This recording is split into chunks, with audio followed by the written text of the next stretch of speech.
Hi, everyone. This is Taylor Bunn, Executive Director of Hope for All, and I am here with my rescue dog, Fletcher, from DFW Rescue Me. I got him at the Bark at Fair Park event. Gosh, it's been 5 years now, I think. And that's why he's named Fletcher. That's right. So I'm here today with Jim from DFW Rescue Me. So would you just tell us a little bit about yourself and about your organization? Yeah, we started in 2011, and we wanted to give dogs a voice that didn't have a voice. We wanted to give them a chance where others had failed them and help save them in the DFW. Sorry, I'm driving at the same time. The DFW area shelters. And we wanted to be able to help the ones that were critically injured and abused as well, and kind of go a step above and beyond what other rescues had done in the past.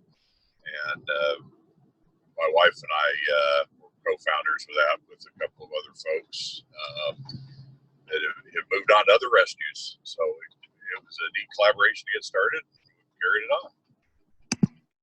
So you're an all-volunteer organization. How do you find people to come and work with you? A couple different ways. Social media has been great in the past. It's not as good as it used to be for rescues, because you kind of have to pay to play to reach your audience. Been word of mouth. Things like the state fair, regular adoption events. We do Bass Pro on one weekend a month. We've done Whole Food, things like that. So getting out in the public and raising awareness for what you do. And a lot of times we also have adopters that decide to become volunteers.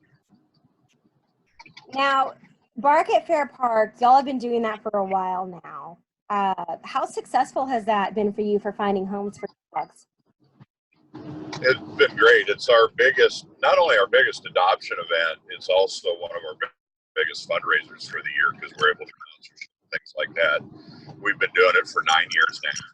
And last year was awful with the weather. We only got about 40 adopted last year, but we're usually between 60 and 100, depending on how good the weather is, fair traffic, stuff like that. And you never know when you plant a seed when it will grow. We'll have people later in the year or even the next year get a hold of us and say, hey, we saw you at the fair. We're now ready to adopt. So we kind of include those as well. We'll have adoptions as late as December, January that they saw us at the fair.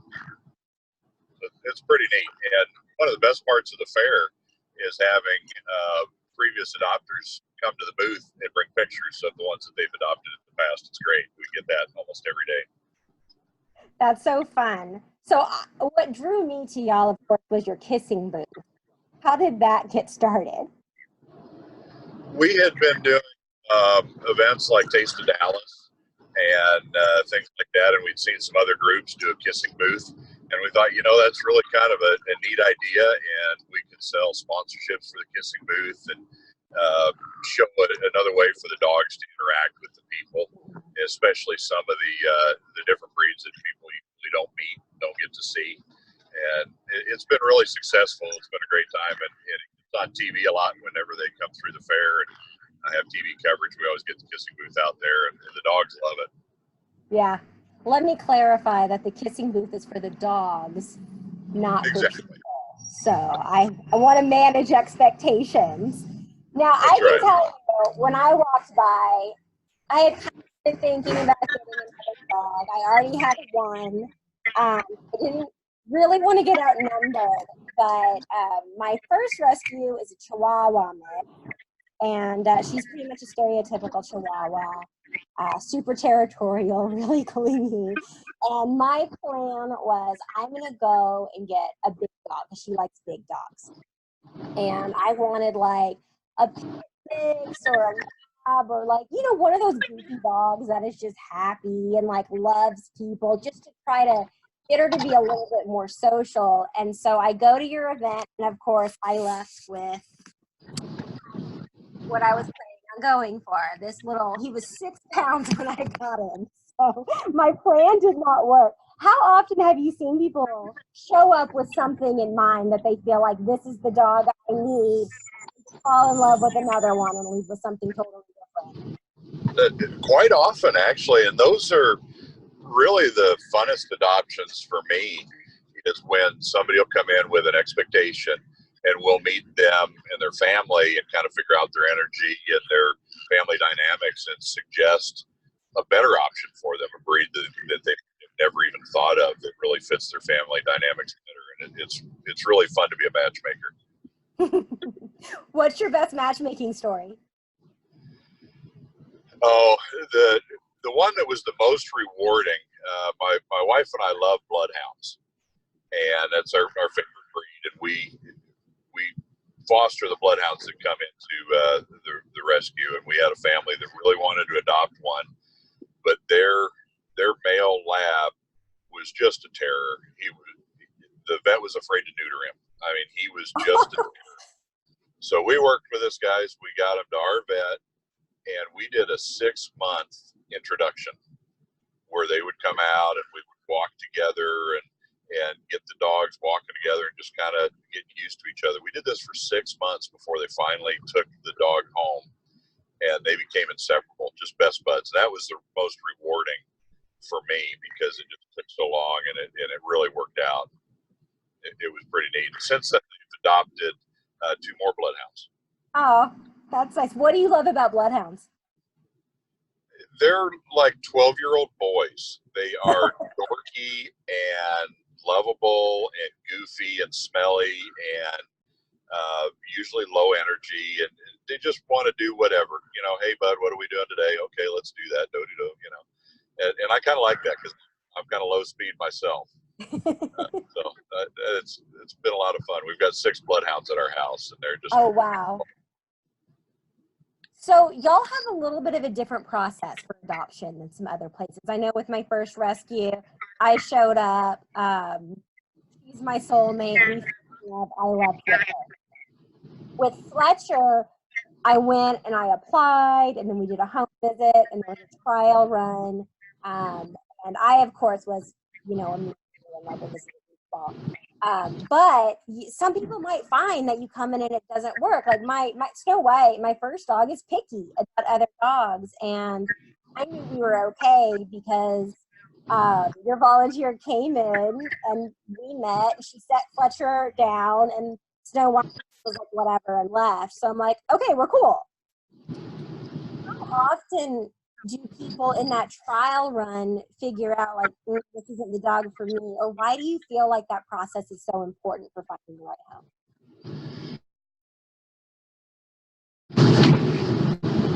Oh, sorry about that. Got a disturbance there. Disturbance in the force.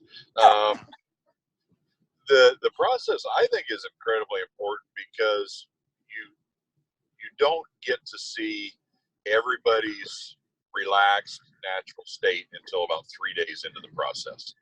So when you see a dog at, whether it's a pet store, I hope you don't ever do that, or a shelter or a rescue event, you're not seeing their true relaxed personality.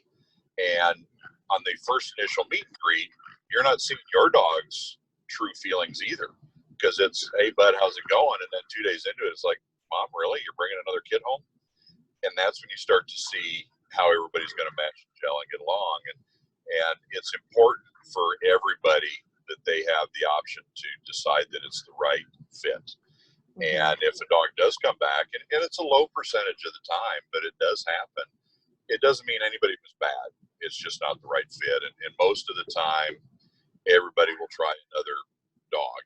And sometimes people decide that it just wasn't the right time because their kids are too small and they thought they'd be better with the dogs and they aren't, or something like that. That happens. But it's good to give people that trial option. Dogs are a commitment. Absolutely. They're a lifelong commitment, and the bad does come with the good. I mean, sure. There's medical issues, there's behavioral issues. They're just like we are. They're not going to like everybody. Yeah. We don't like everybody. And so there's some training involved and things like that. It's just like raising a kid. Only better if they don't borrow the car and go to college. Yet. Right. We'll see with mine. Sometimes I wonder what they can do. Now, what do you wish people knew about rescue dogs? They weren't broken. You know, you see the SPCA commercials, and they're great for making you cry and give money, but they don't make you want to go adopt those dogs because you think they're all broken and have baggage, and they don't. They do have some bags, but we figure out how to unpack them, and the other ones we figure out how to live with. And there's wonderful dogs that are in the shelters, and there are none of the breeds that you can think of are exempt from being taken to the shelter. I don't care what it is. We've seen Chinese crested in the shelters. We've seen bulldogs. We've seen Great Danes. You name the breed, they end up in the shelter. There's no reason to go to a breeder. You can find your dog at a rescue or at a shelter. And there's great dogs out there for everybody. Yeah, I wouldn't trade you. My big goal is we are going to be out there on Saturday volunteer. We're sponsoring it for the day. And so I've told a million people now, like, I'm not leaving with another dog. Well, one of the benefits of being a previous adopter is we don't have to do a second home visit. Don't tell me that. So, you know, it's a really cool club that you've joined into. No, we were talking on the phone about Rocky, the wolfhound. You love him. Is he still available? He's on a trial run right now. Look at him. That's great. I know you love. I kept thinking you were going to keep him. You know, I've got one that kind of slightly resembles his appearance with shorter legs. You like lowriders? I do like lowriders. I got 2 of them. So y'all only have dogs right now. Do you ever think about branching out into other animals? No, it's really hard. Personally, my wife and I we do foster cats for cat matchers, but it's really hard for one rescue to do different types of animals. You're spread too thin. Cats don't do well normally at dog adoption events. The dogs are preoccupied with cats. My wife and I have saved potbelly pigs and iguanas from the shelter as well, and tried to get them adopted unsuccessfully, so they are at our house as well. So you have to be careful when you branch out into other critters, because you end up being not a foster, but a permanent home usually. Because we're a dog rescue, that's just what we do. Sure. So we need to stick with what we're good at, but we can personally foster other critters. So y'all don't have a space that you use. You rely heavily on fosters. Tell me about being a foster, and for people who are curious about what that's like, what do you think makes a good foster? What would you like people to know about that? There's a lot of different parts to fostering. One of them, fostering is you bring the dog into your home and you treat them like they're yours until they find their home. So you're loving them, you're training them, you're doing all those things, and we help with the expenses and the supplies. There's a couple different types of fosters. We have medical fosters that will foster a dog during their recovery from a surgery, so it has an end date. We also have fosters that will foster for fosters when they're on vacation. So if you don't want a full-time commitment, but you can do something next week, well, one of our fosters might need that while they're out of town. So that's also something that we do. But so typically the foster coordinator will figure out what type of dog fits best in the foster's home, male or female, big or little. And then we do an intro like we would for an adoption, just to make sure that everybody gets along. And then the foster brings them to events, gets to go on the home visits for the adoptions, things like that. So they're a big part of it. And fostering gets dogs to adoptable status, if that makes sense. Yeah. Keeping them in boarding does not get them used to a household. We've had dogs we bring in that they've never heard of television. The ice maker scares them, types of house noises, and they really need a foster home to decompress in between the shelter and the adopter. Okay, great. So final thoughts. Tell us about Bark at the Park, what hours are there, where you are, so that people can come and visit, and then just what do you want people to know when they come to your events about your dogs? Oh, that's a huge question. So first, we'll start with where we're at. We are on the back side of the Centennial Building, between the Centennial Building and the main stage, right by the crafting. And if you are standing looking at the main stage, hang a left and go down that alley, and you can't miss us. We've got 15 dogs in there. We rotate them like we do the volunteers, so they don't get tired of being there. And we take applications, home visits, just like we normally would, whether it's in state or out of state. We still do home visits. And come by and meet your new best friend. They're all looking for a great home, and we've got the right dog for you. Thank you for meeting with me today. We're going to share this out on our website. Again, Hope for All will be there all day on this Saturday, October 5th. Come see us. We will also help you find your new best friends. And thank you, Jim, and thank you to DFW Rescue Me for all you do for the dogs in our community. No, thank you. Thank you for adopting and sponsoring and supporting us, and for also conducting my first video interview. This is cool. Yeah, you're welcome. We had some technology glitches, but we did it. That's right. Thank you very much. Thank you so much. I'll see you Saturday. Ready. Bye-bye. Bye.